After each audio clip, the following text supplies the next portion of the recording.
அலி இப்னு அபி தாலிப் ரலியல்லாஹு அன்ஹு அவர்கள் அதனால் தான் சொன்னார்கள், அல்லாஹ் ஒரு முஃமினுக்கு எந்த ஒரு சோதனையும் கொடுப்பதில்லை பாவங்களின் காரணமாக. எப்படி அந்த சோதனையிலிருந்து விடுதலை கிடைக்கும்? அதே வார்த்தையில் சொன்னார்கள், அல்லாஹ் எந்த ஒரு முஃமினுடைய சோதனையும் நீக்குவதில்லை தௌபா இல்லாமல், அல்லாஹ்விடத்திலே திரும்பி வராமல். உஹதில் அல்லாஹ் சோதித்தான், அதற்கு பிறகு அல்லாஹ் ரப்புல் ஆலமீன் அவர்களுக்கு வெற்றி அளித்தான். அல்லாஹ் சோதிப்பான் பாவங்களின் காரணமாக.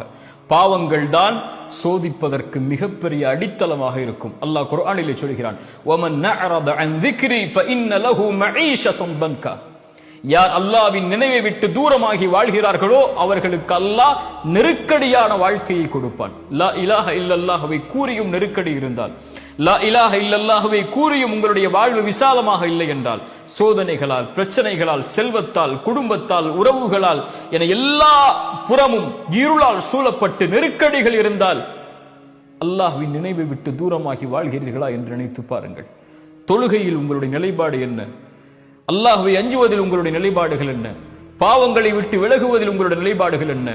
அல்லாஹ்வை மறந்து வாழ்ந்து கொண்டிருந்தால் அல்லாஹ் நெருக்கடியான வாழ்க்கையை தான் கொடுப்பான். பதறி விடுவீர்கள் பாவங்களை கண்டால், பதறி விடுவீர்கள் அல்லாஹ் சோதித்தால், குழம்பி விடுவீர்கள் எங்கே செல்வதென்று தெரியாமல். இறை நம்பிக்கை கொண்டவராக இருந்தாலும் சோதிக்கப்பட்டால் மரணத்தை விரும்ப ஆரம்பித்து விடுவீர்கள், மரணத்தை நோக்கி செல்ல ஆரம்பித்து விடுவீர்கள். அல்லாஹ்வின் நினைவில்லாமல் இருந்தால் அல்லாஹ் சோதிப்பான், சுத்தப்படுத்துவான், நெருக்கமாக்குவான். மூன்றாவது